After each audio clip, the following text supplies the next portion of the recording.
soup and just greetings. I hope this is of benefit to everyone and that we have a really good time. And it's nice to see you all. You can add. Cheers. Hillary, that's quite a drink you have. So maybe it's good for now. People can, I'm just checking with Curtis, people can mute and unmute themselves? Yes. Yep. Okay, so for now, except for the panelists, the co-hosts, if people could mute themselves, that will help with time.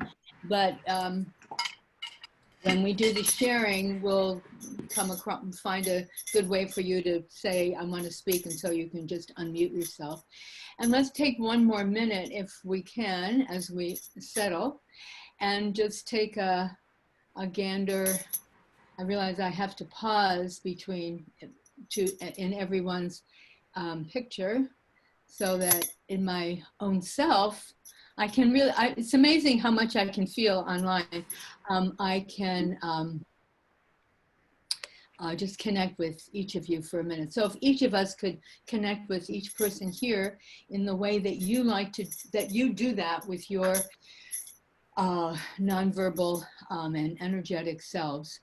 And oh, great, Lindsay. And even with just a photograph, like we have a photograph of someone and is it Alok? And please forgive me because I don't know names of some people.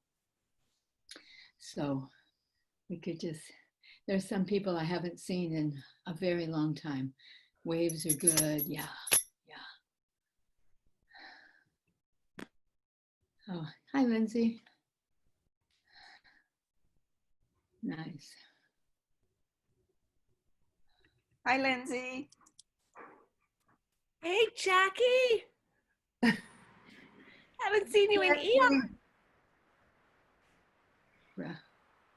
It's really nice to put pictures with, not pictures with you with your names that I sometimes see. Karen, I haven't seen you forever either. It's good to see you. All right. So now we're going to just, I'm going to go through what we're going to be doing. I'm really delighted that 3 people volunteered. I asked them and they said yes. Jennifer Mazenko, Karen Studd, and Cadence Whittier. And they're here as focalizers, but all I can see from this group, all of you have a lot of experience and a lot to share with each other. And I'm hoping you all have different perspectives and will be a whole lot richer at the end of these 2 hours with ways of engaging with our clients, our students, our learners, and with ourselves in relationship to them. So the way I thought of proceeding today is Jennifer is going to present something that we're going to experience, and that will provide a segue into into just the beginning to speak about the actual teaching online and what kind of strategies and engagements we have for that. And I think there's an overriding I thought of it as an infinity symbol this morning, which is embodiment of individuals and group interaction feeding back into that. So that kind of figure 8 is behind all the other questions or all the other kinds of discussions. So we can always focus back into that, whether it's how we are teaching or engaging with our learners through material and just through our own aliveness and beingness with them in the learning process or in the discovery process or the therapeutic process, whatever that is. So I have prepared a series of questions, which really the overarching themes I've already emailed you about. And so after Jennifer's presentation, the panelists will share something of their engagements, and then we'll open that up for an ongoing dialogue. And after it's, I don't know, 30, 40 minutes, we'll have to see. If it seems useful, we'll go into breakout groups with some other prompts. If there's an easy way for this size group to have dialogue with each other, then we might stay here. But I'm going to let you give me some feedback about that rather than my making some kind of executive decision. So that's how we'll go. And near the end, I'm going to save 10 minutes to just talk about, to give a space for you to say what you might like in the future. So are there any comments about that? Any questions? Are you all pretty comfy? I mean, obviously, if you need to, stand up, go down, walk, go for a walk. You know how to take care of yourselves. That's important. We good here? If you go like this, actually, it's a small group, just one screen. I can see everyone, so I can call a name. Okay, I think we're ready. Jennifer, please, thank you so much. And again, I want to thank Jennifer and Cadence and Karen for being willing to be a panelist for today. Thank you. Okay. Awesome. Thank you, Tara. Just checking, can everybody hear me? Yes. Yeah. Okay, great. So that's the first thing. So I don't really know any more than all of you. And what I'm going to model for you is some things I did online with my Movement for the Actor class. So this particular presentation is aimed at teaching college students and kind of a slant of teaching movement students. Before we actually move, I just want to give a few things that I've picked up along the way that you might already know. But one thing is actually wearing a headset. So when I wear a headset, I can be as far away from the computer or as close, and there's no problem with hearing me. I recommend this kind because it doesn't fall out of my ears. A lot of times those little earbuds, they fall out, and then and that becomes a problem. Also, if it's possible, keeping your class size this size so that you can see everybody at once is definitely recommendable. And another, on a theater workshop that I took, they recommended having your class have a uniform. I'm going to move my computer here for a moment. So that they are coming to class. They're probably sitting around in their sweats and things like that. So maybe to make them feel like I am going to class now, you ask them to wear all black or something that everybody wears. So it's a conscious transition from chilling on the couch to I am getting ready for class and I'm going to be in this room with these people. I also, with my theater students in the spring, I recommended the use of the kitchen because often the kitchen is not carpet, and often the kitchen, you can move the kitchen table and have a decent space to work in. Hopefully their floor is clean. But I found with them that was a way, you know, they have to agree with whoever else is in the house that we're going to move the kitchen table right now. But it seems to be an area in the house that is easy to get at least a little bit of space to move in if that's where they're there. And another recommendation that I used and was introduced to was having people enter the room so that there's time, kind of like Tara did with the toast, but there's time for each individual person to have their own entrance, like whatever they want to do, and that you watch their entrance. So perhaps my coming into the room is a moving forward and I'm here. And we take the time for each student to come into the room and we watch them come into the room. So now we're present. And it's a good idea for that to like put it on speaker view so that you can see them whole screen for that. And I know some people are teaching hybrid where you have half the class present and half the class online. And if you're doing that, I think it's wise to the people who are present see the people online enter so that there's a shared experience between the people in the room and the people online. And if you have a large monitor, that would definitely help with that. Then another aspect that was shared with me was creating a group movement that puts us all in the room together. And then also a closing movement. So our group movement is going to be this. So we're going to open and spread to the side and press down and push into the floor. Right? So we are here. Okay? And then when we get to our closing movement, I'll show you that. Then another thing that I did a lot when I was teaching online in the spring was we actually performed for each other. We would put someone, full screen, and I would give them an assignment, and they would watch each other and give comments and feedback to each other. Of course, we know this is not as good as the real thing. I mean, but this is just trying to acclimate as much as we can, interaction between them, and creating a sense of community and a sense of working together. So what I would like for you all to, so now we're going to start our movement, is to find your space, wherever your space is. And normally we would do this one at a time, but I would like for you to create an entrance into the room for yourself. Whatever kind of entrance you want to do.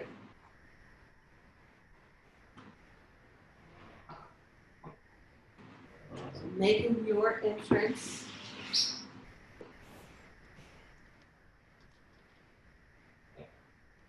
You are coming into class.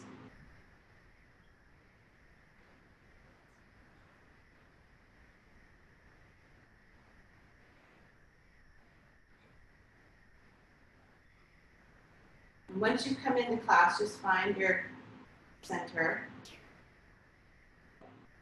And then now we're all going to inhale and exhale. I'm going to take you through a very truncated Grotowski physical theater exercise.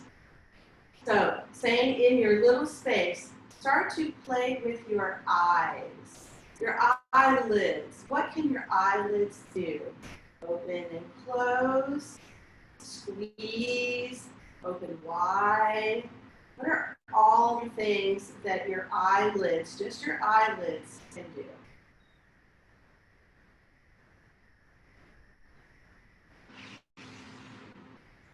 Expanding from your eyelids, adding the eyes. Up and down, side to side, circular. What can your eyes do?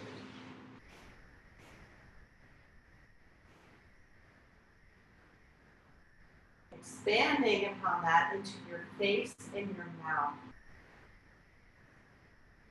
What are all the ways you can move your mouth, jaw, your whole face?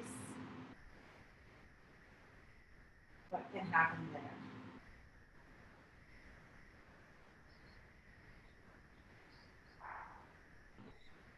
And then how about your head and your neck? What's possible? Side to side, up and down. What feels good? While you're moving your head and neck, you can still be moving your face and your eyes. And as you're doing this, notice your space, your room. Your room. Be present in your room. The screen isn't so important. It's you and your space. And then starting to move the shoulders. What can your shoulders do? And you don't even have to face the computer if you don't want to. You can face a different direction. You can look a different way. Up, down, forward, back. Circles, shrugs, shake on. Then how does that go with your head and neck, and your eyes, and your face? Now, what happens if we start to play with our elbows? For now, just our elbows. What can your elbows do? Again, the most important thing is you and your space. Don't even worry about the screen.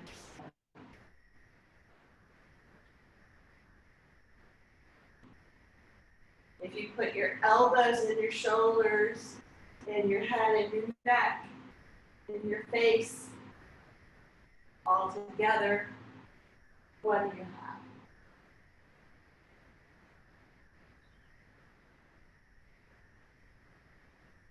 Now, what about your wrists? What can your wrists do? Circling, flexing, extending, just your wrists.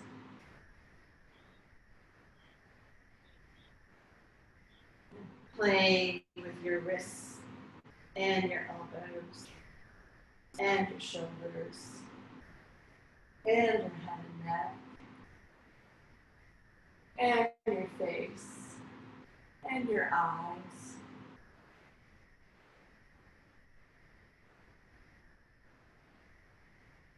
Now just looking at your fingers, 10 fingers, what can each one of those fingers do? And then how can you coordinate them?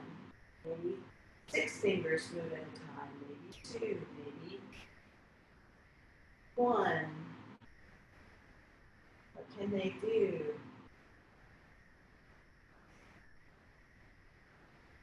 And then putting that together with your wrists, your elbows, your shoulders, your head and neck, your face, your eyes. Seeing all the spaces in your room, above you, below you, behind you. Experiencing yourself in your space. Now let's let the whole arm get involved. Where can your arms reach to in your space? Maybe you're seeing your space in a different way than you've never seen it. Notice all the details around you. And then allowing all the other parts that we've already worked with, fingers, wrists, hands, elbows, shoulders, head and neck, eyes, face. Exploring your body in your space.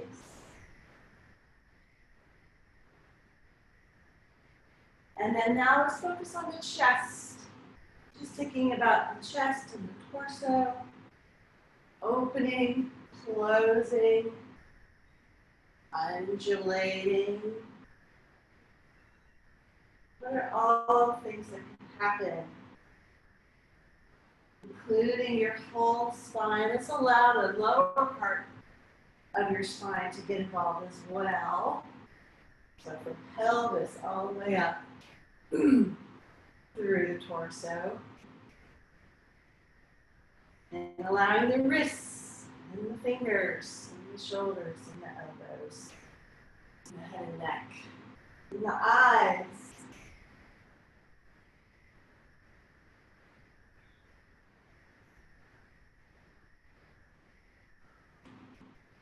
Now really let your whole upper body enjoy moving. Find out what your upper body can do in your space.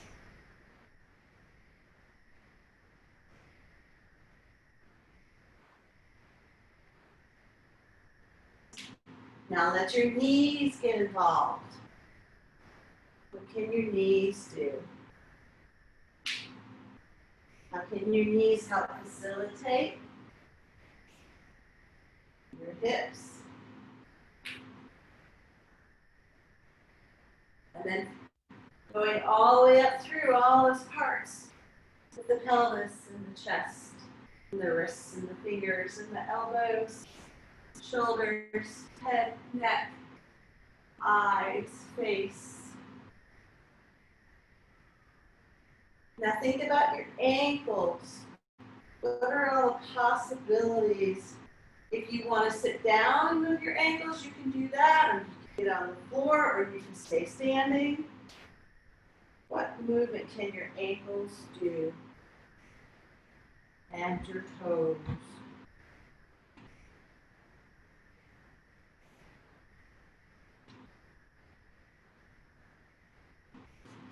Okay. And then add on from here your whole leg. And again, you could lie down on the floor if you wanted to and find out what your legs can do when you're not supporting. You can stay on your feet.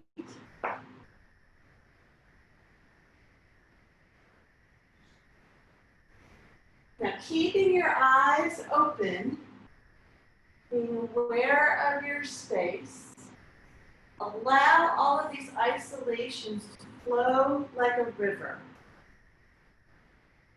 so that you have a river of movement happening through your body. But staying aware of yourself in your space. Don't go inward. You're in and out at the same time. So there's an inward impulse for movement and an outward connection to your room.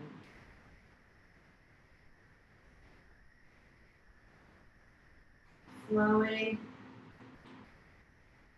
Remembering all of the parts that we explored: eyes, eyelids, face, head, neck, shoulders, elbows, wrists, fingers, chest, spine, pelvis, knees, hips, ankles,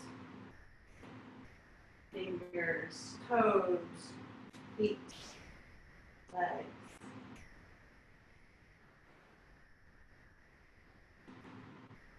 Keep exploring.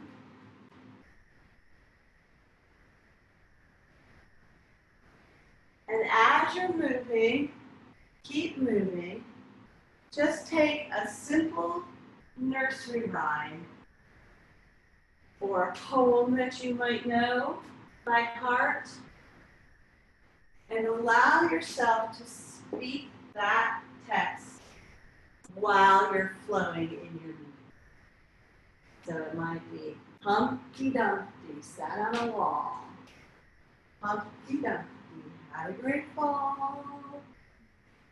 All the king's horses and all the king's men couldn't put Humpty back together again. Allowing your voice to flow with your movement, whatever you want to do.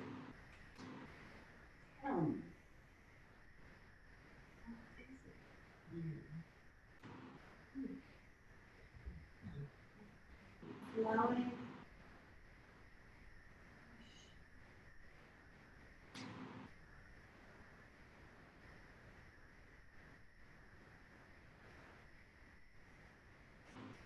And once you get to the end of your text, allow your flow, your river of movement, to begin to subside.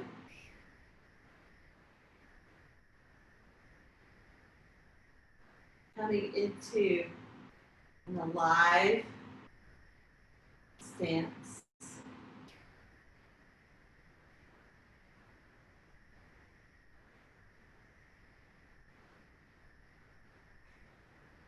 We're going to take a unison closing movement. Again, spreading up. This time coming to prayer, hands in front of your sternum. And exhale.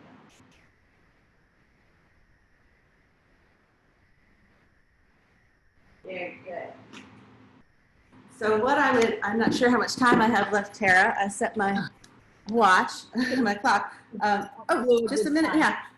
But what I would do, this would take a lot longer, actually. And we would, once we got to what's called the river, we would spend time watching each person doing their own river with their own text.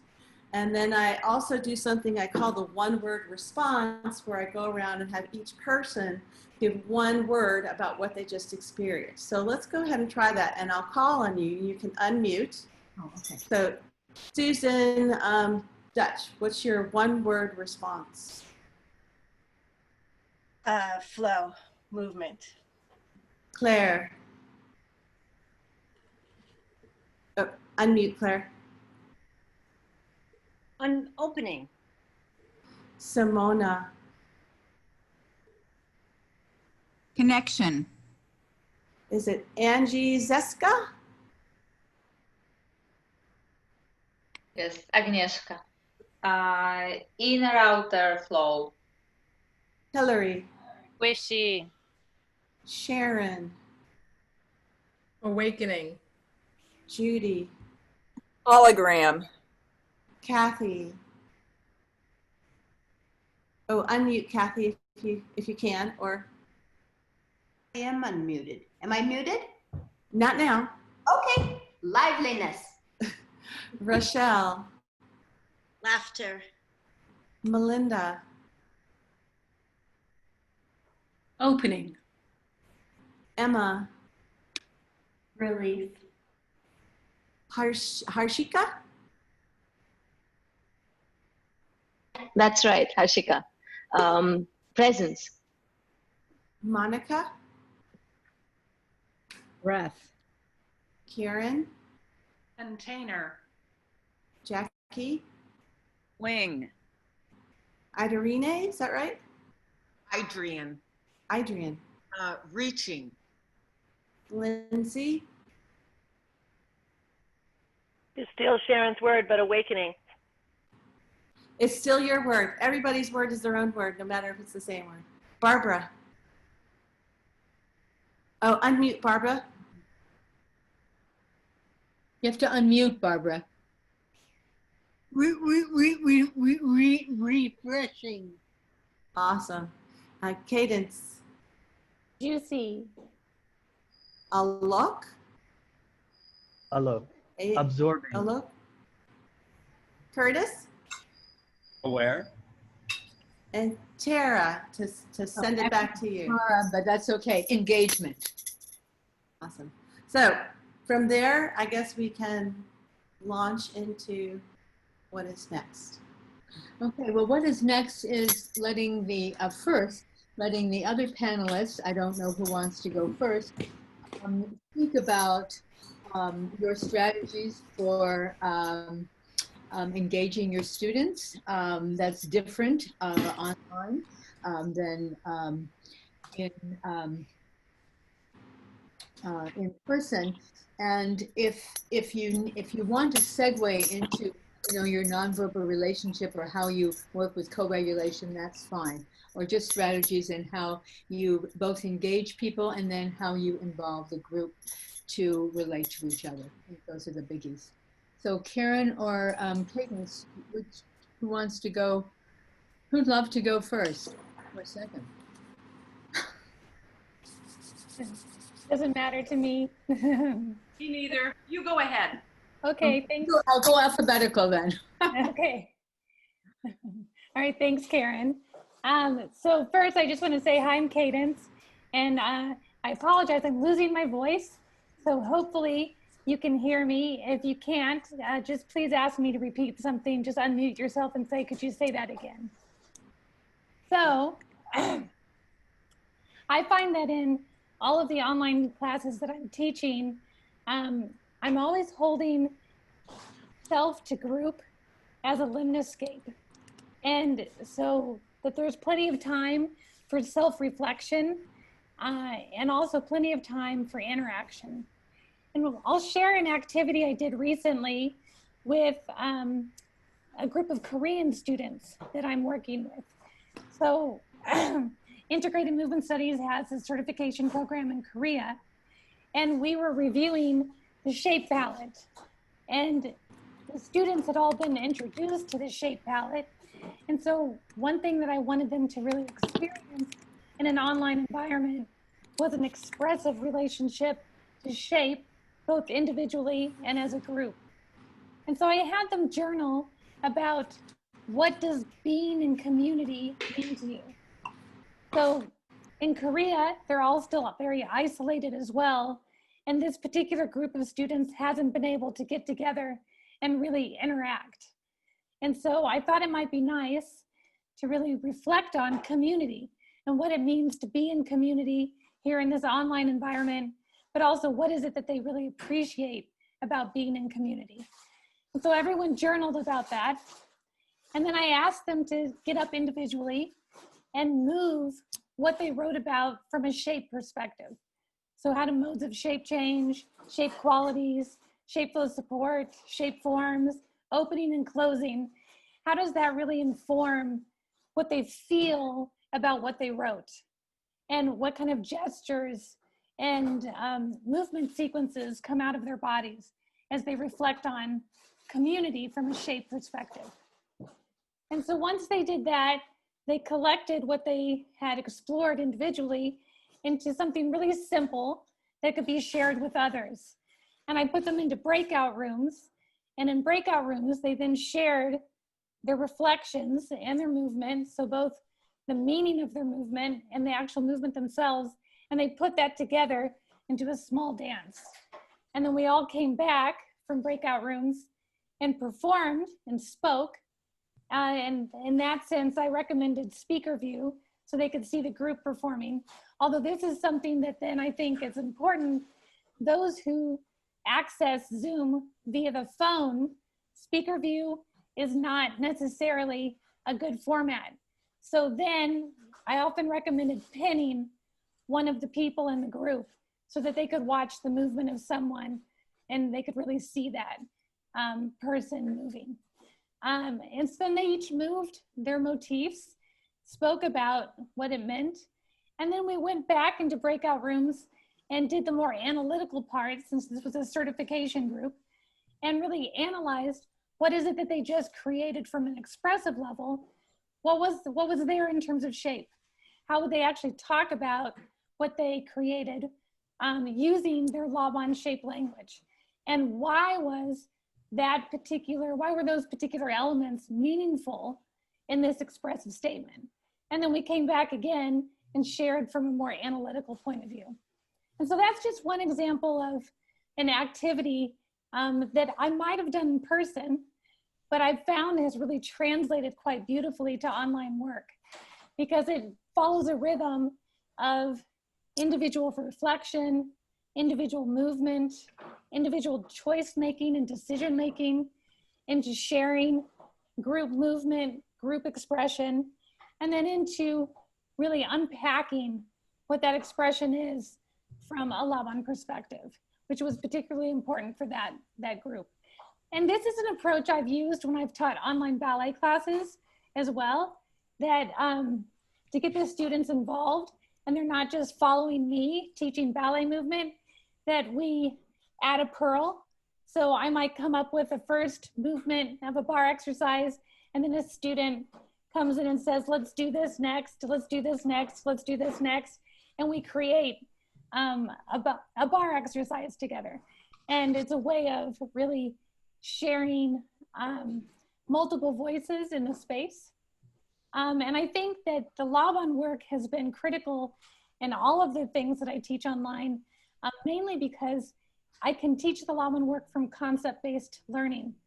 And so regardless of the population that I'm working with, how familiar or unfamiliar they are with the Laban language or the Laban concepts, any concept I pull from the Laban framework becomes a concept that allows for rich variation of experience, especially when it's really taught from a conceptual perspective. And so in that sense, students have experiences that really unite them, and then experiences that really show how their understanding of that concept is unique. And through their sharing of those understandings, they develop this richer palette. So that's just one thing I wanted to share of something that I've done, and I'm going to turn it over to Karen. I'm sure there'll be much more to discuss. Hello, my name is Karen Studd, for those of you who don't know me.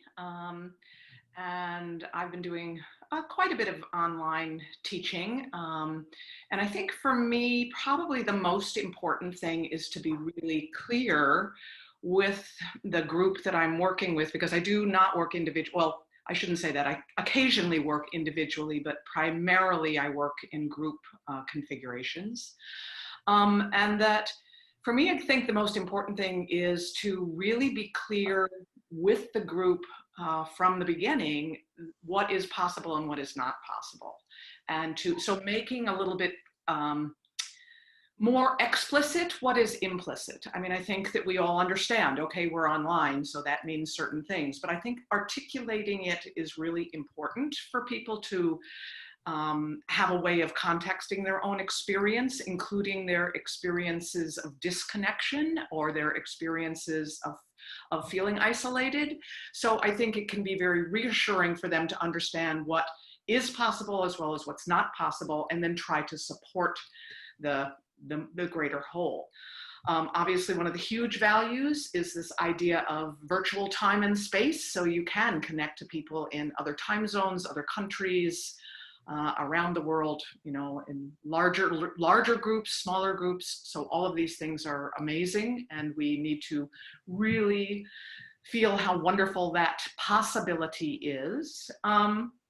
I also think that since the primary way of communicating on Zoom, yes, obviously there's this visual screen that we sometimes get too hooked into, but the big modality that we're often interacting through is voice, right? So we are using our words, our voice, our language, our speaking. So the basic body action of vocalization and bringing that into language. And so I think a real clarity around that, around the basic body action of vocalization, as well as the idea of words as choices and the language that you use becoming even more significant and even more important. I was delighted in this, you know, river exercise when you added this, you know, doing the little nursery rhyme or something. That was very rich for me, and that really brought the wholeness in through adding the rhythm and phrasing inherent in the basic action of vocalizing and giving language and words and rhythm to that experience through that. So I think that's one thing that I would say is really important, is to really address what's possible, and then to also look at the things, the patterns that are sometimes problematic and which we all recognize. This idea of the lack of three-dimensional space, often with the fixation on the flat, more two-dimensional screen. And so just as Jennifer was encouraging us, like, you don't have to be looking at the screen, you can be on the floor, you know, all of these kind of things, again, just reiterating that by repeating those cues to people. Because even though you may say it at the beginning, people can again return to that pattern of fixation. And so going back to taking them out of the remote state of bound direct and bringing them into a different place is often necessary. So again, this idea of explicating things that are both inherent in the tool itself, as well as providing intervention to you know, assuage that to some extent. I mean, just talking also about, you know, trying to find the virtue in necessity. And I think that Candace was alluding to that in her students coming together with creating these small presentations that then they would do.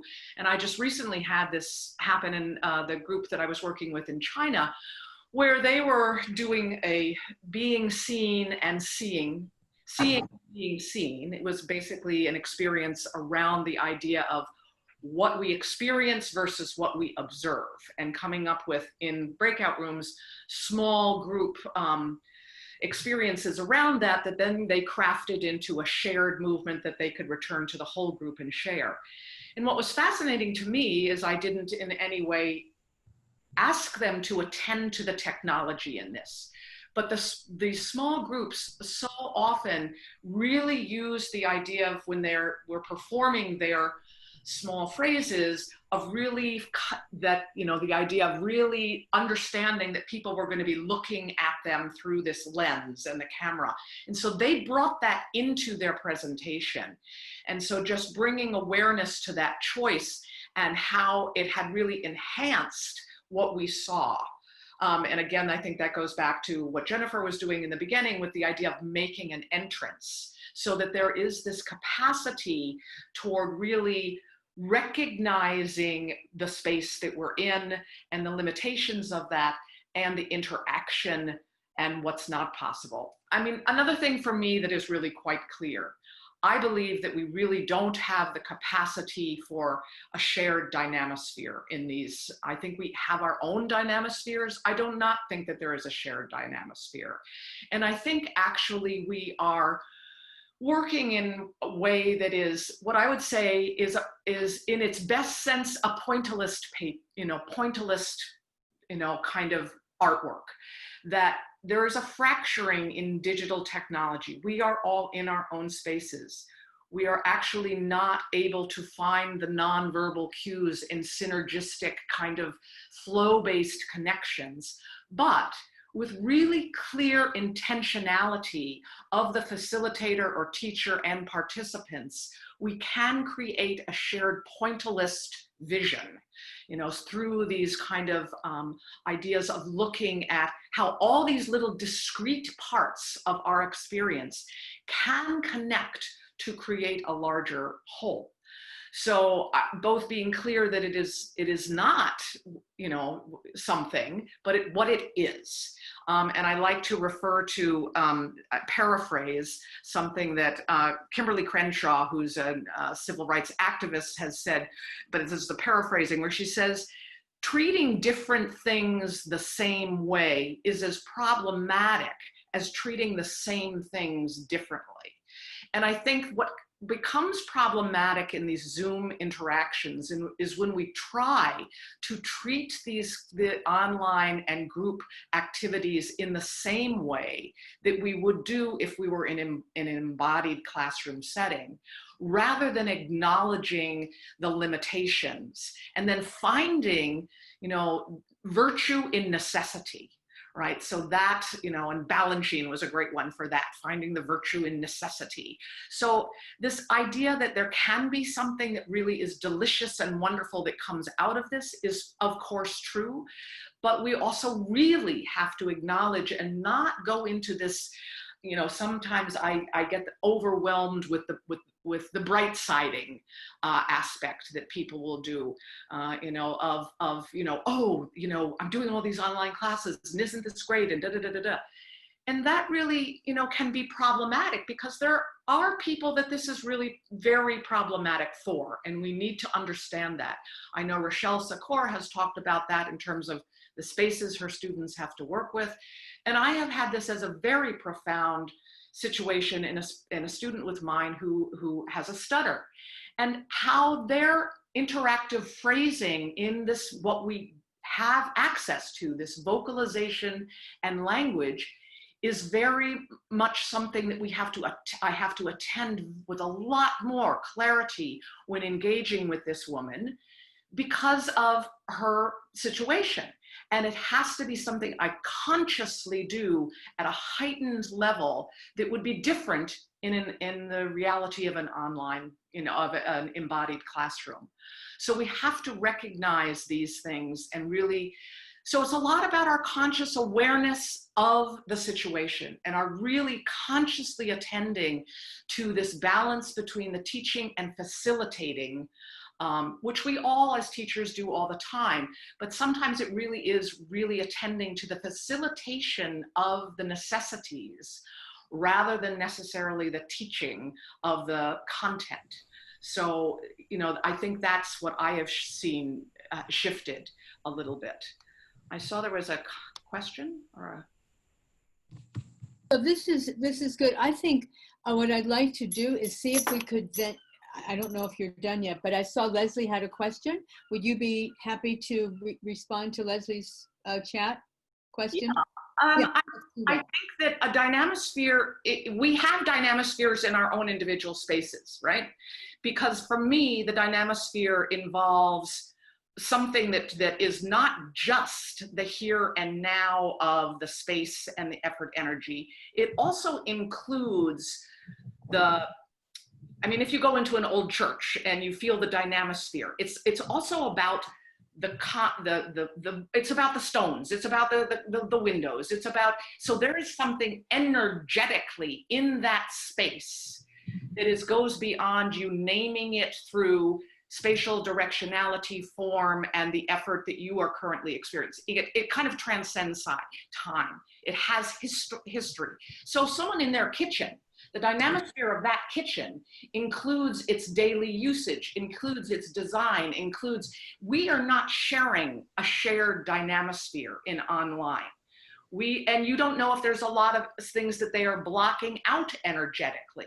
So we have our own dynamaspheric experience, but I don't believe we have a shared dynamaspheric experience. That's not to say that we can't try to build community and bring to each of our individual dynamospheres commonality. We can. And we do that, for instance, through the shared ritual movement, particularly if we attend to it with specificity of qualitative ideas. Press your hands together versus just the action of, coming into this. It changes the quality that then each person can share in their space.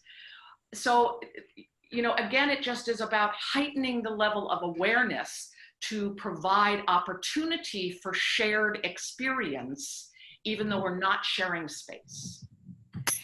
I'd like to ask to jump off of that, and maybe one of Karen or someone else wants to speak to it, or anyone here, and it has to do, it's not, I have to think more about the dynamosphere, but I have been really surprised, and in individuals and in groups, of what I can experience energetically of another person. I feel like there's an emotional and or energetic response that I can have with someone on Zoom and with groups of people when I'm experiencing. And I'm wondering how you have noticed, those of you who are teaching groups, how do you encourage that experience and then expression in turn? I guess it comes out in sharing. It is an emotional connection. It comes up with, it joins up with the idea of co-regulation. How do you experience that as a facilitator? I loved your word there, Karen. And then how have you encouraged that, not just sharing of movement, but an energetic or emotional sharing and relationships among the students, or have you not? How has that happened or not happened? That's my question to the panelists or anyone else. I find that sometimes, because you just asked how has that happened and how has that not happened, I think one of the biggest challenges I've experienced, especially with groups about, 22 large, which is a large group, is that because we are on separate screens, the ability to share as a group, even working with really mature individuals, so adolescents versus mature individuals, I haven't found a big difference. Getting people to share, it's like everyone's waiting for someone to jump in on the screen. And so that's actually been a larger challenge that I've experienced online than I have in my in-person classes, is how to facilitate the sharing of emotional experience and expressive experience so that people are really heard and feel like they can put their voice forward. And so there are various techniques that I've tried exploring to get people kind of breaking through the screen, to get them to make that jump, because that's often what the resistance is. It's like pressing unmute and putting it out there. They just don't do it. And so sometimes, because you can change your name on Zoom, sometimes I'll ask a question, okay, we just had this movement experience. what's a phrase or one or two words that you're feeling in your body right now. So similar to what Jennifer did at the end of her experience, and type that as your name. So they go to the rename feature on Zoom and they type it, and we can read it that way. Or type it into the chat, right? The other thing that I've tried to explore is for people who aren't verbally there right away to explain something that they're feeling or sensing. We have a method in the chat that if there's something that you want to say or add to the conversation, type the number 1 into the chat. And then that's all they have to do is type the number 1, and then they're on my list and I see and I can call them in that order. That's just specifically related to group sharing, because that for me has been, I don't know if the other panelists agree, but that for me has been one of the biggest challenges in teaching online, is creating that really back and forth, easeful dialogue among people. Yeah, I would agree, Cadence, with that. And, you know, depending on the population you're teaching, if it's the current college students, they love the chat. And they will say a lot of stuff in the chat because that's a form of communication they're used to, and they reveal a lot of stuff that way. I was really lucky in the spring that my classes were very small. I had 6 people in my movement class. So I was really, we could see each other all at the same time. We could see each other all with pretty big screens, you know, big squares. So it made it a little bit easier. But sometimes I would make them, you know, I would say, pin so-and-so, and we would all allow that person to hold the space. And that seemed to allow people to really share a little bit more and let them be the focus of what we were doing in that particular moment, so that they were kind of like what Cadence was saying with the adding on with the bar exercise. But this was more in terms of them expressing what they were feeling as they were doing, for example, the river exercise that we just did. So that was some of the strategies I used. And of course, breakout rooms is a great way. If you just put 2 people in a breakout room, if you have, you know, depending on the size of your class, but they can talk one-on-one that way and then come back and share. Those are some thoughts that I have. Yeah, I think the breakout rooms are one of the best features, of course, because I really think that, you know, it's very difficult in the large group to really get the interactive sharing to happen, because the rhythm and phrasing is so difficult. It can be difficult even in an embodied classroom setting, as we all know, but it's made even much more difficult in the context of Zoom. So, I mean, I just, again, to go back to this recent experience with a group in China, and we did quite a few things that had small breakout rooms, which I think really were wonderful for the students. But for me as one of the teachers, there was one student in particular who I could, so Tara, you know, when you say you really felt an energetic read on your individuals, I think if I was in a one-on-one speaking with someone, I would. But in the context of a large group, I had no capacity particularly to read this one woman who was very stable and still, extremely stable and still very focused on the screen anytime we were presenting or talking or discussing.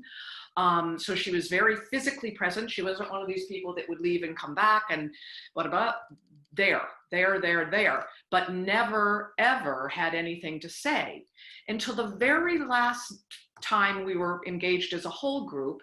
And she suddenly said, I started very depressed and wasn't sure that I really wanted to participate 3 days ago when we started this. And I find that it's been one of the most, you know, meaningful, uplifting things I could have done. And I feel so much better than I did.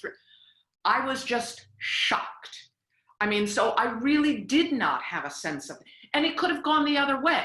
So again, I you know, really had no capacity to really understand her experience. And we do know, because in these movement analysis training programs, we draw a lot of attention to what are we observing, what are we experiencing? We are not experiencing what someone else is experiencing. Yes, there is kinesthetic empathy, but that's our own experience. It's not necessarily their experience. Sure. So really, you know, getting a lot of clarity around that is something we do. And that was really driven home to me by this experience of this student. I have a question. Do you teach in English? That was one of my side questions, or people who are teaching in other languages, what that was like. Are you teaching in English in China, or? I teach in English in China, and we have translation. And again, that's, in the embodied classroom, you get into a real clarity of rhythm and phrasing with the translator and understand how to make that work. That is much more difficult in the Zoom setting. I've actually told her to really give me this signal, because if I go too much and she can't take it in, and I had to make her feel comfortable with doing that. Once she became comfortable with doing that, it became much easier. But it is a challenge. It's a real challenge. And in addition, again, the synergy thing of the group, which is not present, in the embodied classroom, the students are also present to be able to support one another in saying, what did she say? Or making, showing. That's not happening. So there's a whole level of synergy to create the understanding that is not possible in this kind of setting. And again, that's something we have to be really, really articulate about, and making people understand that. So the necessity to remind them, put a question in chat, because you can't ask the person sitting next to you, because there is no one sitting next to you. So really making that explicitly reminded to do these things constantly, but then it impacts on time, right? So you are, it does take more time. That's a reality, I believe, of this coursework. We all know the phenomena of planning a class and only getting halfway through the material. I really think you have to plan half a class in some way. Yeah, and similarly, when I teach the Korean students, we have a translator. And, one thing I learned when teaching them in person last year, when we were able to travel, was that I had to speak in shorter phrases, right? Because the translator needs that. But I've actually taken that and really applied it to my Zoom teaching, regardless of the language that I'm teaching, that I'm someone with a really long phrases as a pattern.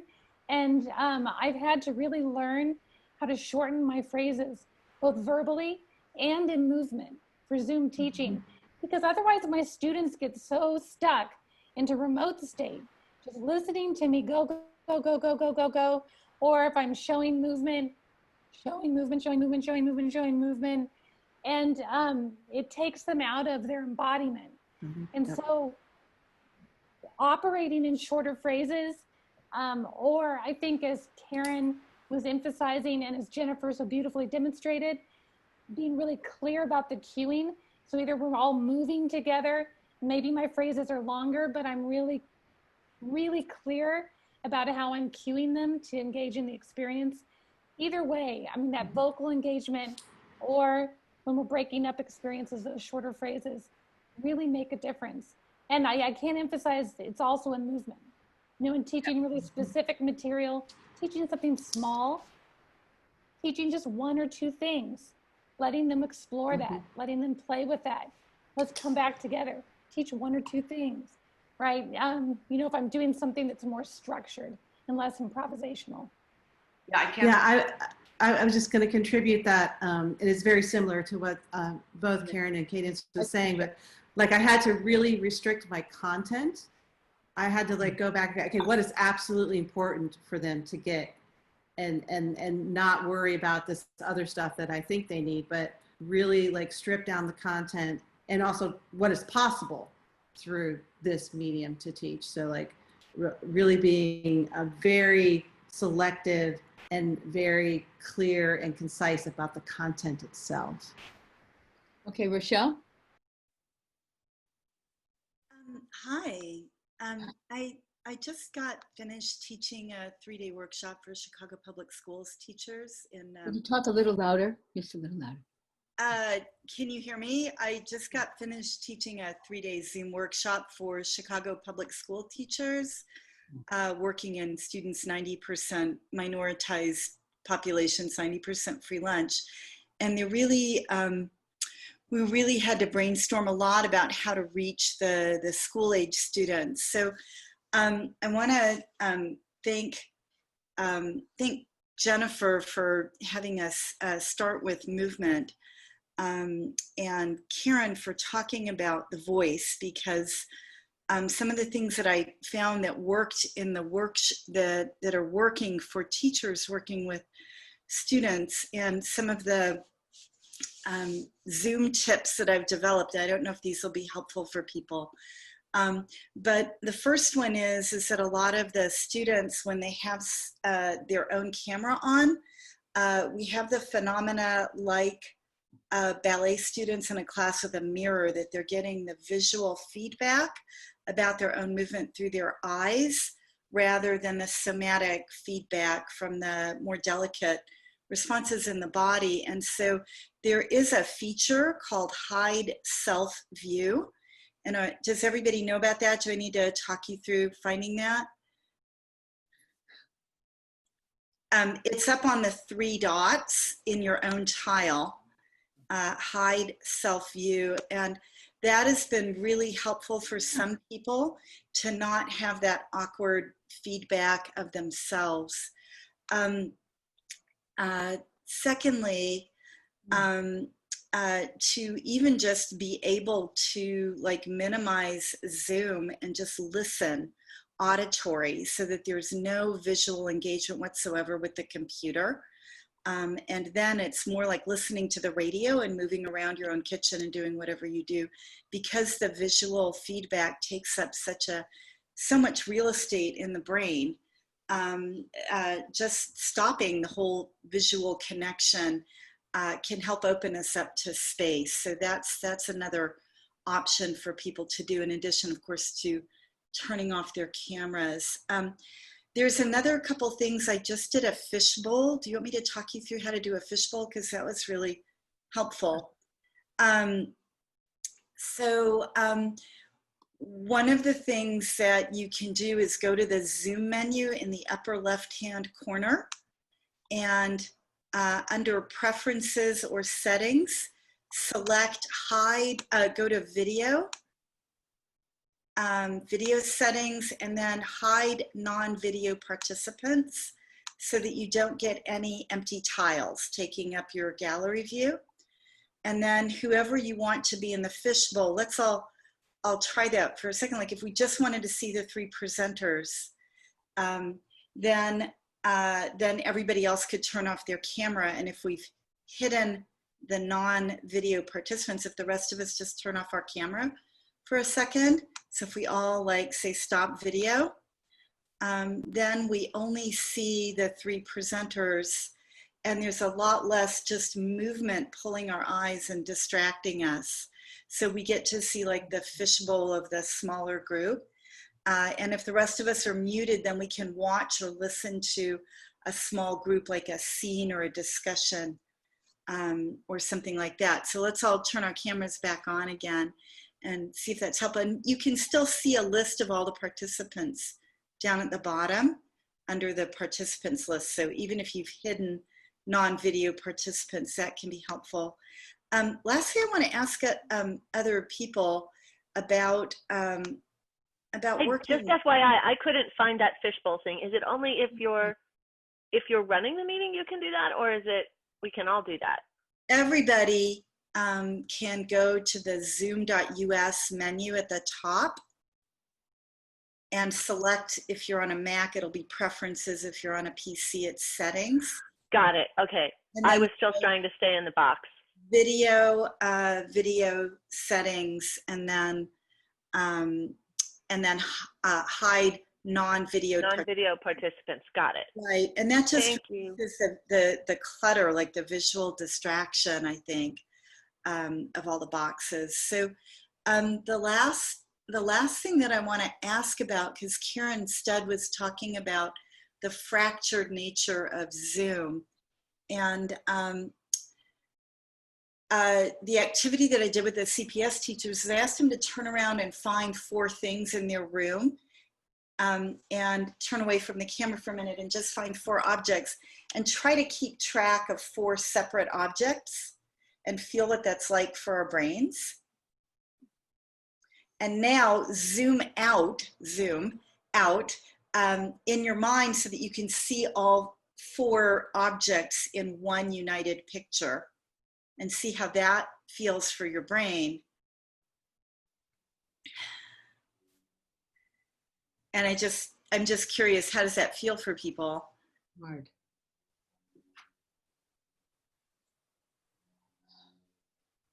Well, it opens up indirecting, which is an experience that you don't always get on Zoom. Exactly, yeah.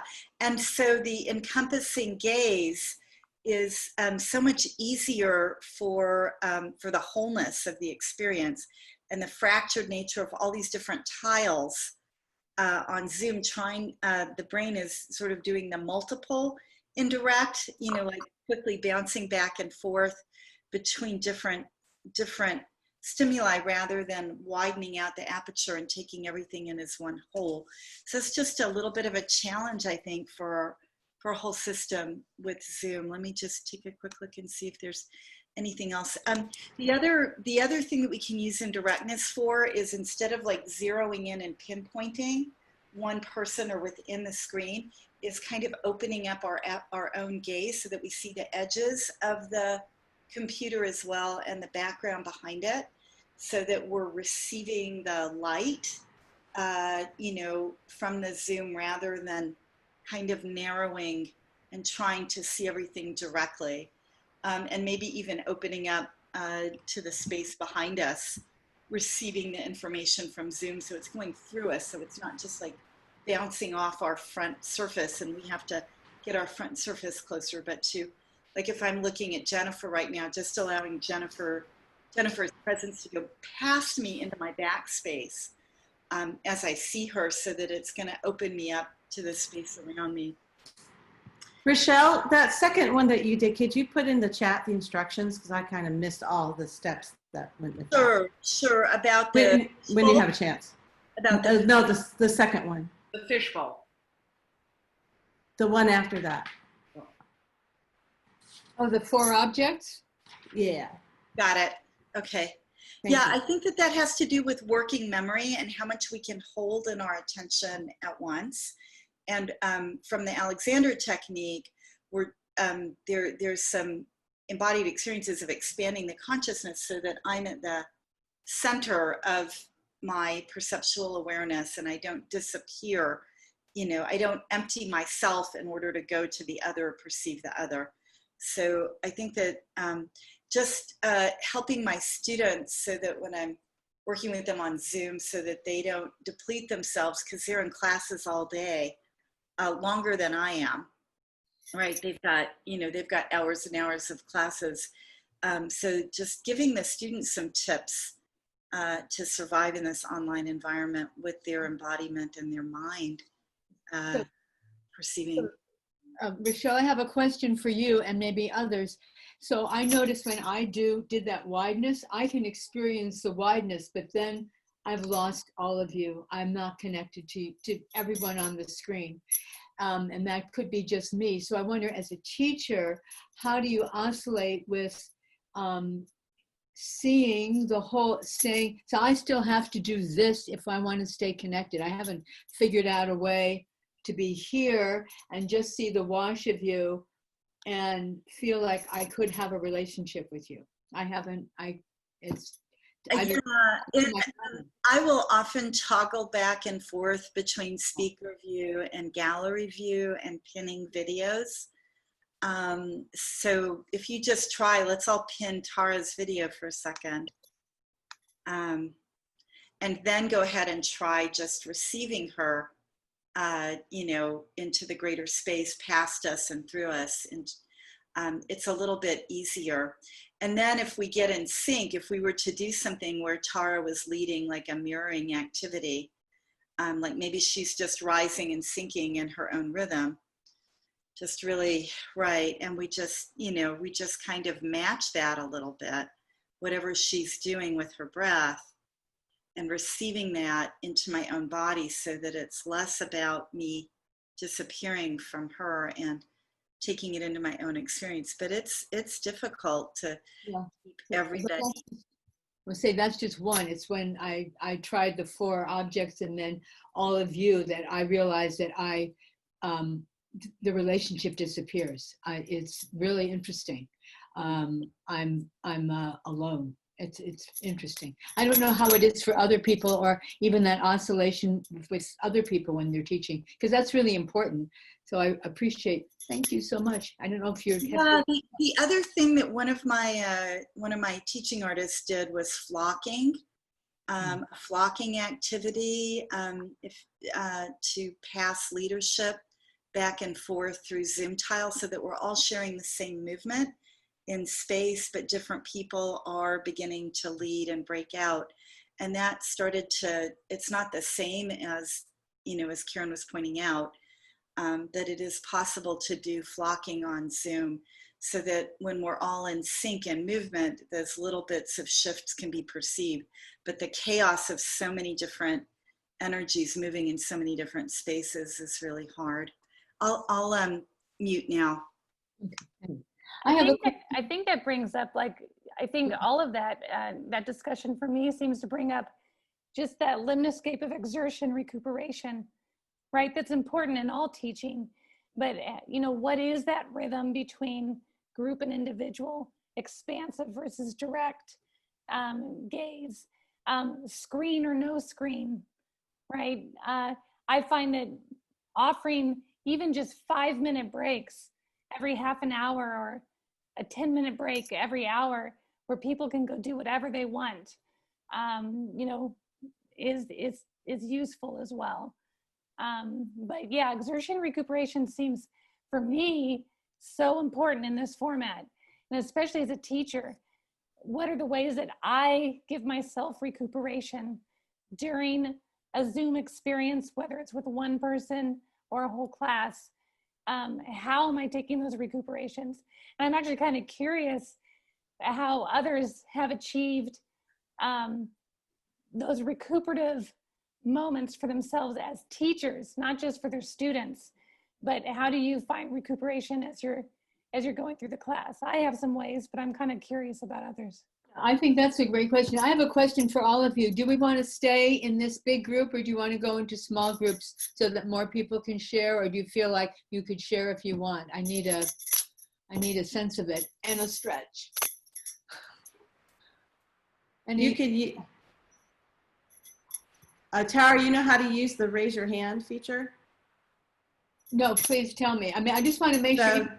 Down in participants, if All everyone right. clicks on participants, there's options to raise your hand or say yes or no. Yeah. So you could say, do you want to go into breakout groups? Oh, and thank people you. can click on either yes or raise their hand. All right, thank you.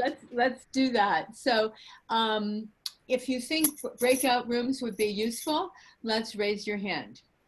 And we'll see what we've got. Got one. All right. So people, raise your hand if you'd like to just stay in the large group. We have more hands for here. And I just want to make sure people feel like they can have participation, because I think exertion recuperation is a really useful topic at the moment. I'd like to stay with that if that's useful, because how you do that energetically is, I think, interesting to all of us. So we could stay with, yeah. Tara, just really quick, just so everybody understands how to do this. So if you scroll down and you see participants at the bottom of your screen. Yes. If you click on that, you can do that. You see the options at the bottom there. So you don't have to do this. You can actually do that. You can click on that, and then I will call on you or do this in the screen if I'm missing you. Just making sure people know how to do that. That's all. Okay, so can we do that for speaking? And I'll keep this list up. So are these all the people who would like to speak? Everybody. So who would, there are a lot of hands up. I don't know what to do. You can also put your hand back down by clicking on it again. Oh, good. Thank you. So if someone doesn't want to like actually ask a question, you just click on it again and it should lower your hand. So people, I have many hands that are still up. Are these people who want to talk? Jackie, do you want to talk? Jackie hand. Jackie. Did I unmute? I'm unmuted. Yes, wonderful. This does not go to Candace's question there, but it goes back to just basic observation when you began to learn to look at video, and that is to not strain to go into it, but let the video hit you. Very, very important in watching video the whole time, and I just wanted to add that. Carolyn Moore taught us that. Saves a lot of eye strain. You can feel, you can just feel, let it wash over you. Don't go forward and strain to try to get it. That's it. Okay. Actually, Lindsay? Jackie, I think that goes perfect with exertion recuperation as a teacher. I think it's because I find I have to allow a little retreating and spreading to come into my Zoom teaching to take away the strain. Yes. Yeah, I mean, I think what we're talking about is the difference between indulging versus condensing in observation in a way, right? You know, this allowing versus. Right. Thank you. Lindsay. Oh. And then Simona. Lindsay? You have to unmute. Sorry, I was hitting the wrong unmute button. There's too many things to look at. Hi guys. One completely technical thing. If you haven't discovered the blue light glasses, I was having so much strain. I was, you know, teaching 4, 5, 6 hours, and I was having, I mean, I felt exhausted, and I just felt like I had this kind of sort of headache, but not really. And a couple people said to me, do you have those blue light glasses? And I was like, no, what's that? Finally, I got them, and it was tremendous difference. And they look like nothing, and you put them on, and it doesn't seem like anything. It doesn't seem like it's changed anything, but I'm telling you, it's made a huge difference in my eye strain, and I don't get the headaches. I don't have that level of exhaustion that I had. And it really is a real thing that the light itself is straining, and this takes it out. So they're like really cheap on Amazon. I highly recommend them. The other thing I'm gonna say, I do less group teaching and unfortunately not as much in the Lab on Context as I would like. I do a lot of one-on-one work. And I've really noticed how witnessing the person that I'm working with, for anyone who does this smaller level of work, witnessing them is really important. A lot of these people are very isolated. I have one professor at CU. I think I'm almost his only social interaction all week. And just allowing him to move. Sometimes it's more about giving him the room to move and go through what he's going through. And I can kind of sit back. So in a way that's recuperative because I get to kind of sit back and allow that to happen rather than thinking I need to correct it at every moment or I need to give him more things to do. I think in the same way that we need the recuperation, I think our clients sometimes just need that. They need the permission to move and the space to move and the witnessing. And sometimes giving them that is enough, which in turn is also recuperative for us because we get to just witness and not feel the need to kind of be watching or observing or guiding in that moment. So if that's helpful, again, it's more for me on the one-on-one, but it also happens in group where I'm just like, everybody just work on that for a minute, see how that's feeling, and I can kind of sit back and they can kind of have that experience. So if that's helpful. I also, one of the ways I've stayed engaged, and this is just kind of what you said, is to really use witness language from authentic movement as a way of responding to my clients so that I'm really describing what I'm seeing and how I'm seeing it. And that deepens our connection and it's of interest. I mean, it's, yeah, so witness language is something that I've been working with a lot. Simona. Yeah, in terms of the conversation about retreating and spreading, something that dovetails with that is that my understanding of the nervous system is that we receive from the back of our brain and allow, and that kind of organic spreading taking in place, and the front of the brain and the front of the body is the direct focused intellectual thing. So that oscillation between, as a leader, that oscillation between the front and back is both recuperative, but also is a way to stay in touch with individual and focus, but also take in the wholeness of the group. And I use that a lot also as a recuperative kind of thing. A few other comments weaving back into conversations.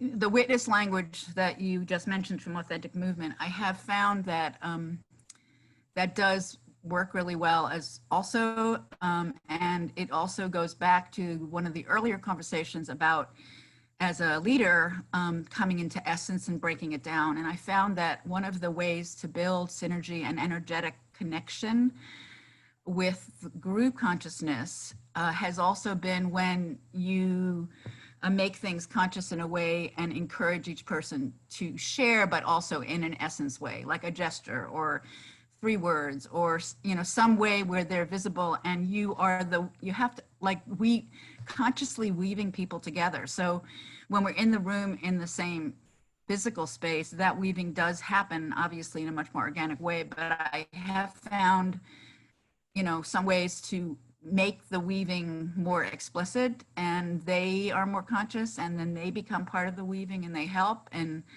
you know, I can't really explain how it happens, but I have had experiences of that magic sort of happening beyond my, like, how did this happen? But there is a way you can do certain things. And I think that that place of essence that people spoke to earlier contributes to that a lot. You know, consciousness, essence, and bringing it out in that neutral witness way. And sometimes it will come in the form of me making parallels, like if I'm observing the whole and I see similar movements or similar patterns, I can, you know, call out things that bring connection for people that they can't see, but I can see, and making that, you know, present to them. And then they pick up on it. And eventually, if you do work with the same group, they begin to do some of that as well. So those are my current thoughts. Thank you. Thank you. Emma. Hi, everyone. I've thought of this when Simona was speaking just now, but also earlier when we were speaking about synergies and how do you feel the energy of the people on the screen.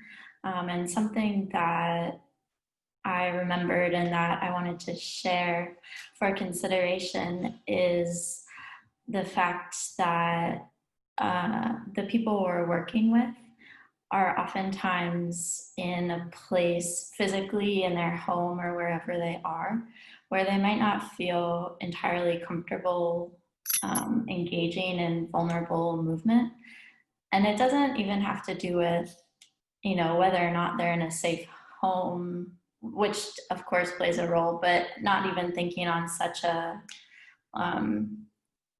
pressing scale, but even just being in the same house as a parent or a spouse or a child, it could make them feel shy about using their voice or about using a large kinesphere if they have that sort of accessibility.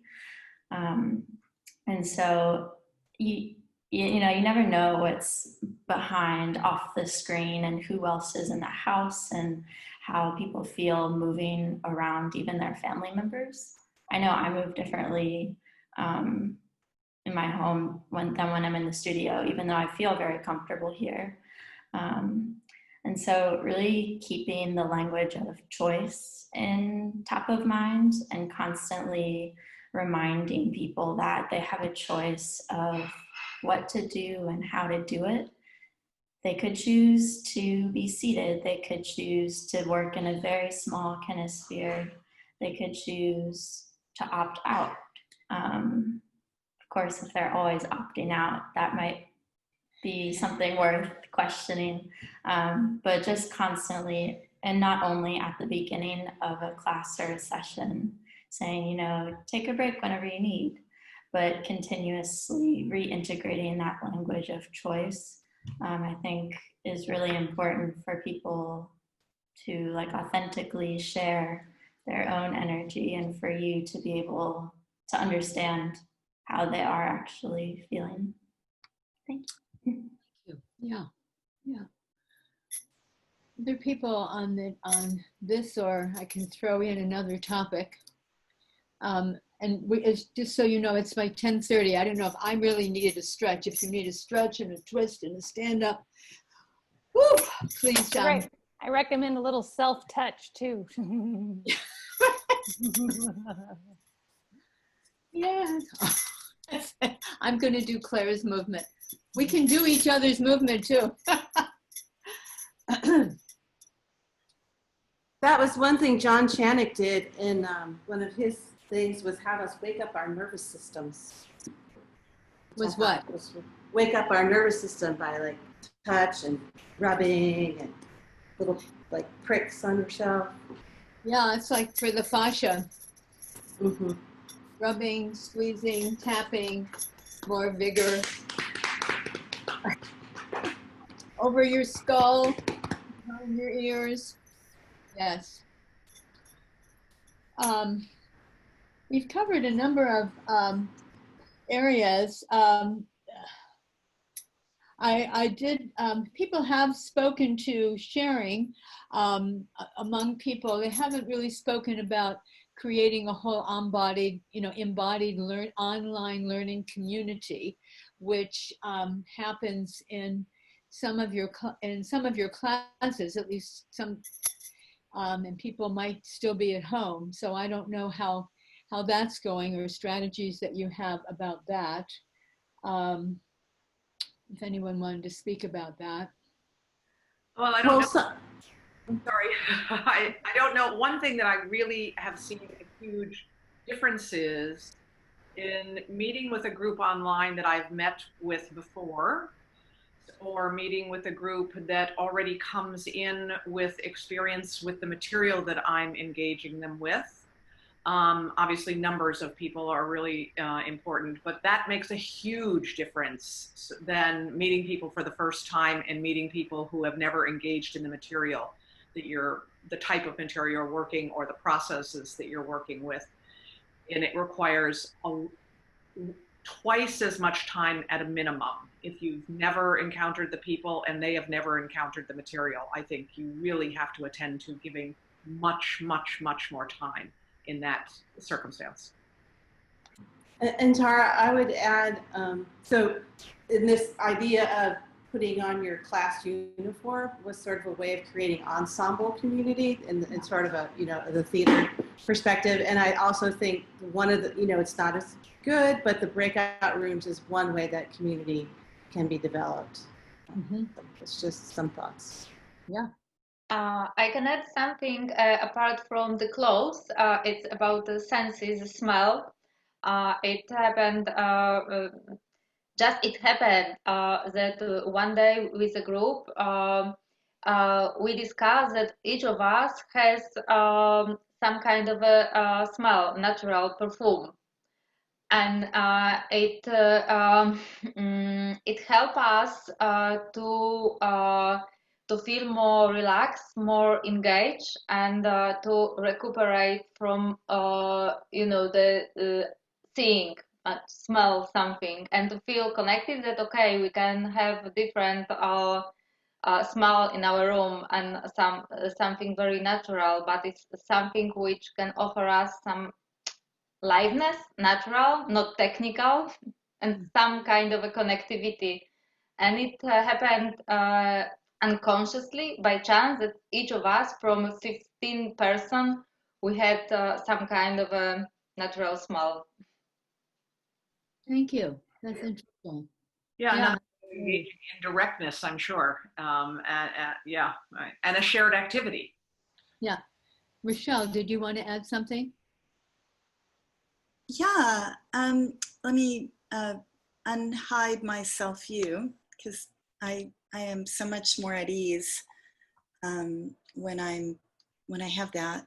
I just wanted to say that at one of the online conferences that I attended, there was a speaker who had been attending Laban Bartenieff classes through LIMS.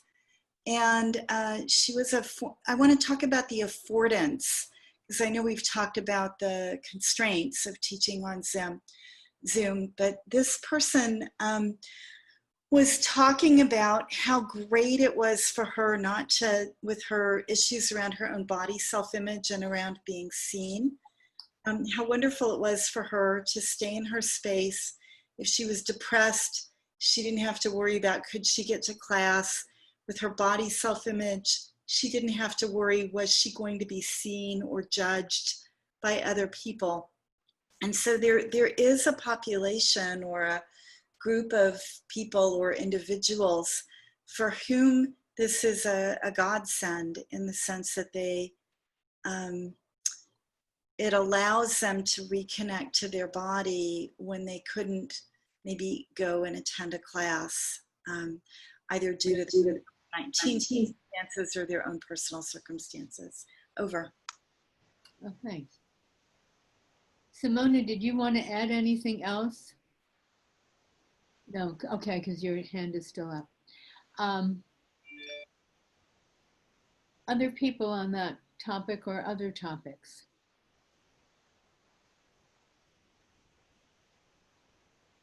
Well, I mean, I know I suggested self-touch in our little recuperation, but I'm, you know, I'm aware of how personal touch is and how difficult via Zoom it is to sometimes tell if someone's having a more profound or emotional experience with touch.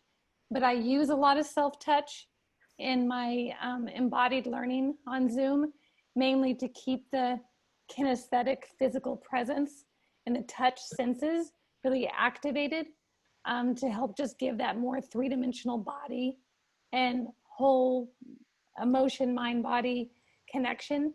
But self-touch is personal. And as we all know, using touch generates all sorts of experiences and sensations. It might be as simple as just relaxation, but it might also generate an emotional response that, you know, we're not aware that the student is having. And of course that can happen in person too, but I find that it's harder to judge online. I'm just kind of curious how other people have experienced the use of touch in their classes. I know it's critical to mine, especially for Zoom learning, but if there are any ethics or ethical issues or things that have come up around that. Well, I would just say that it's not even just limited to self-touch. I mean, I think many of you can also elicit those same kind of, you know, experiences through any weight sensing, flow sensing, breathing. Many of the somatic experiences that we lead people in can lead to a profound and deep response. And you're right. I mean, that was the thing that set off the alarm bells for me, which was what initiated my very first post on the CMA listserv, was the fact that I had such an experience, and the teacher, of course, knew nothing about it. And because I could self-regulate it, it was fine. But if I had been in the situation of that was one of my students, I recognized that I would have been completely oblivious. And so trying to think about what are the responsibilities around that. And again, setting guidelines or setting, you know, parameters around that to mediate such a possibility. Yeah, that was one of my questions was, how do you address moments where full emotional embodied experiences are encouraged, revealed, or expressed within an online movement environment? I know people who, I mean, certainly the Laban, teaching the Laban work itself can elicit that. Any kind of movement work can elicit that. And what has happened for you when you see that or when you're curious about it? Jennifer, did you have? Well, I was just going to add again, you know, it's not the live situation of sharing the Dynamisphere, but if you can set up guidelines at the, like before, like for your first class, and talk about this whole phenomenon that you might experience that. And I think that's where the chat can also come into play. If you can set it up for them to say, if you start to feel this or, you know, just whatever, and you can't articulate or something is stirring in you, you can use the chat. And I also think we could say you can also turn off your video at that moment too, if you want to. Just some idea. Yep. Katie? I have a thought, and I don't know if maybe it's already been expressed because I've come in late. But for me, I think one of the important things for myself and for a group that I work with is not to feel the responsibility to be fixated on the screen, but to be aware of where I am in my room and where everybody else is in their place, equally to being, you know, the screen is there, it's a flat thing, and we need to not get flat in ourselves. So there is something really valuable, I think, in connecting with each other, not just on the screen, but in the mind, imagining or knowing that, you know, we here are in California. I know there's New Jersey there, and New York and Washington. And you know, if you imagine this web, it's three-dimensional, and it gives breathing space to feel that we're not only fixated on, with our eyes, on the screen like we would be if we were just looking at, you know, our document, but that we can come and go and it's okay. You know, Katja, that gave me an idea that, you know, maybe a great beginning thing to do in class, besides, you know, your group movement, is create in your space, like draw out a map. So I think, and Jessica, are you in Eastern Europe? Is she in Eastern I'm in Europe? Southern California. Yeah, so like, you know, like I could literally go, okay, Katja's over here, and you know, Claire's over here, and so, you know, down in Florida over there, like literally move a map in your space. I don't know, just maybe might be a fun exercise for people. Yeah, to do. definitely. That sounds fun. Yeah. To make a scale out of where everybody is. But just to feel it as well is very powerful. Yes. Well, I think also, you know, that leads me into thinking about, you know, honoring the space that you're in, honoring the space that the group is in, gets us back to that individual group. You could make kinesphere stories, right, as an opening activity to a class, that we find our kinesphere, we find places we want to reach into our kinesphere, we create little stories from that and maybe connect the stories, and then we speak the story, you know, which gets the vocal going. So I do think there's something about awakening the three-dimensional space that's just as important as awakening that three-dimensional body. Yeah. Definitely. And I just think there's something about that if we give ourselves and people permission not to only see the screen, that really helps the possibility for being three-dimensional. You know, just try it right now. Try looking somewhere else and blinking. That's it. Go ahead. Well, that's it. I was just saying we're getting to almost a winding down, kind of winding around, winding down place, and I just want to give a little spot if for people who haven't said anything. Again, the popcorn words, if you have a couple of words that you'd like to share just about your experience of today or of this moment, or anything that you wanted to share from your own experience of teaching, this would be a great opportunity before we wind down to the end. We haven't heard from everybody, and I want to make sure anyone who wants to say something can. Kathy. Mine is more of, I'm interested in people's thoughts on what might you do with a group of, I think they're going to be 11 or 12. It's a women's executive leadership. It's actually a several month long experience for these women. And this is the end of the first day. So all of this discussion of exertion recuperation is really interesting to me, because they will probably have been on screen for 6 hours or so before I begin to work with them. So I'm curious, what are thoughts of how you might approach that? I have all kinds of ideas from what I've been listening to. Yes, Harshika? Were you? Oh, no, not you. I'm sorry. I thought that was a gesture. Someone want to respond to Kathy? I have an idea. I lost where you are on my screen, so that's why my eyes are scanning.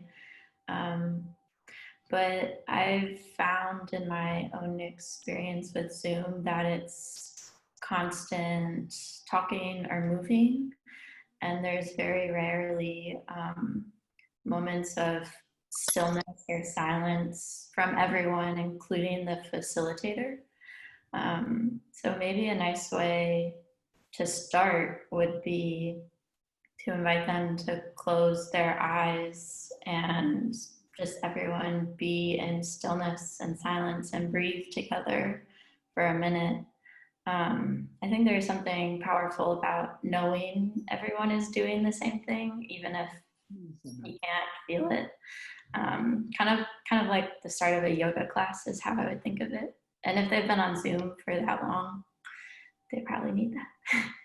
Thank you. That's great. I think something too, you know, if it's that long on Zoom, I love Emma's idea of starting in silence. I think that's wonderful. And it seems like that could potentially transition to also just a reflective, either writing short or just thinking, if they don't want to write, about what that day has already been about. You know, what are their first 3 memories from what they've experienced that day or learned that day that's really resonating with them, because they're going to be so overwhelmed, right, with information. By the time they get there, can they just pare it down to 1 to 3 things that feel very important to them?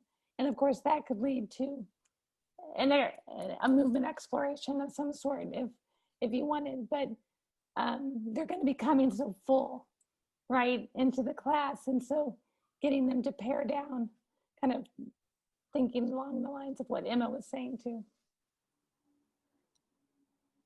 Thank you.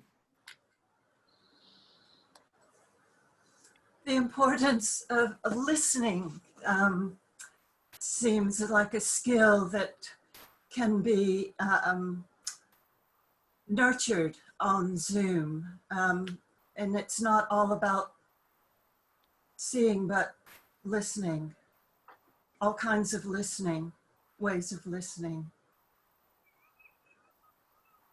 Okay, thank you. And I think the fact that that's embodied, right, Yeah. Kathy? Because what you offer this group is leadership from an embodied perspective, right?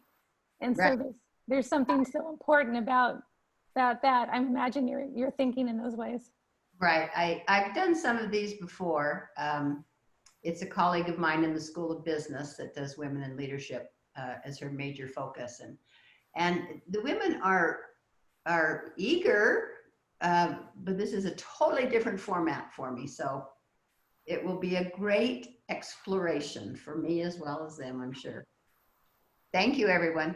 Yeah, I want to piggyback on what Kaden said, to take that idea that she had about rarefying it down to a couple of things, and also take this 3-dimensional embodiment idea.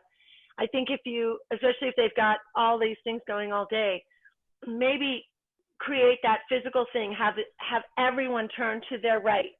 You're not looking at the screen. You're not just think about your favorite session that you had all day today. What's one thing that you're going to take away from that? Okay, everyone turn to the left, right? And give them actual physical spaces. See what's in front of you, but then think about what that thing, what your second favorite thing was, or just get them, but make that physical for them. I mean, I'm thinking if they're sitting in chairs, they may be limited. I don't know, but rather than if they can't do a lot of movement, but just to get them out of their screen, but still present, but physically just turn. Now you're acknowledging, maybe everybody look to the back. Think of where you were when you came in this morning, right? So turn back and look at where you were this morning when you came in. What did that feel like? What happened in your first most session? What happened? So taking that into that physicality, right? I think at the end of the day would just be so great for them to have kind of that three-dimensional that we were talking about, that recuperative. Can you step back and go into the full space? So nice. I was just excited by that. Cadence had to jump on it. I mean, anyone else before we just segue to goodbyes and just see what you want to do, or we might just end this. Yeah. Anything, any other people want to pop in? Oh, what is that? Lindsay spoke, Simona. Okay. So, so we've had 3 conversations, and it seemed to me from the last one that, you know, maybe this forum is kind of over, and I don't know, but you people are the people who voiced interest. So what are your, I don't want to do it by vote of hands because I'm not sure what the question is, but I'm wondering what people might like. What would serve you? This is all about what serves you, what might serve you in the future. We can give LIM some ideas of something that they might pick up and use. But it seemed like this kind of conversation, at least from an outside organizer perspective, feels kind of like it's done its phrase. That was my feeling about it. So so I guess I should look for any raised hands for ideas. What are your thoughts, people? Because this is about what you wanted, or not me. Well, just one other thing. I am going to be part of a webinar that CIAT IACASE Inspirays is hosting, which I know will be put out on the CMA listserv because Tony Zhao, who's the head of Inspirays, will do that. And it's basically addressing this notion again of, you know, the online reality and what is possible. The idea of, you know, repatterning our teaching through this Zoom media. So that will be happening in September 23rd, I think. Thank you. Thank you. Good. I'm glad you mentioned that. Other thoughts? Does it feel kind of an end for you, or do you want like monthly conversations for talking, or no ideas? That's the thing. That's why it feels like this has been great. I must say though, I don't like these forums. This is a problem with Facebook where you can't see anybody, you can't dialogue. It's more texting. So I have really enjoyed. I've enjoyed being together, and maybe there just needs different people can come up with different ideas of online conversations. Looks like there's some jokes going on. I want to laugh. I mean, I have a feeling that, you know, clearly COVID is continuing, and clearly online is going to keep being part of our experience. You know, maybe it's 2 months from now, some sort of gathering of just best practices that's just really open, and people sharing best practices in some way. I like that title. That sounds like a great idea. Kind of like a midterm way through what's going on with you, what's working, what's not working. Okay, thanks, Natasha. Yeah. Okay, that's. Anyone else have a thought?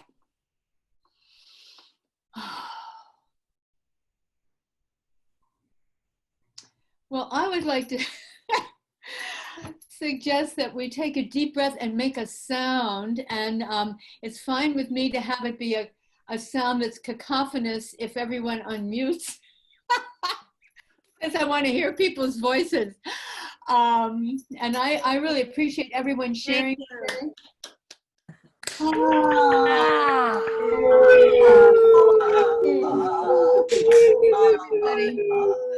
Everyone has a lot of different kinds of experience. And I'm so emotional. But I really appreciated people's attention and being here. And I know I probably should have gotten up mid saying, let's do a stretch and just sort of engage. But and you know, the other thing I want to say is keep letting each other through the listserv and or LIMS know what it is you'd like, even if it's an ad hoc. I'd like a blanc. I'd like a blanc. And make a suggestion. And often things can happen in relationship to that. And I want to thank LIMS for also letting us use their system.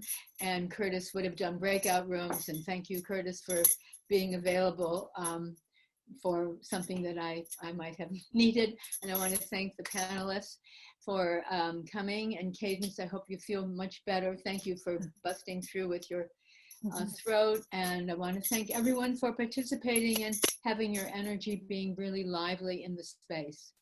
And thank you so much for moderating and putting together these three conversations. It's really was quite wonderful.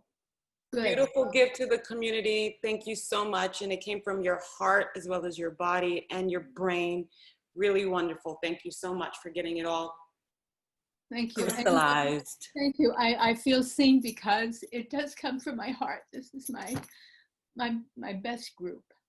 The LIMS work is really, you know, Love and Bartenieff work is really, that and Authentic Movement are my best hearts.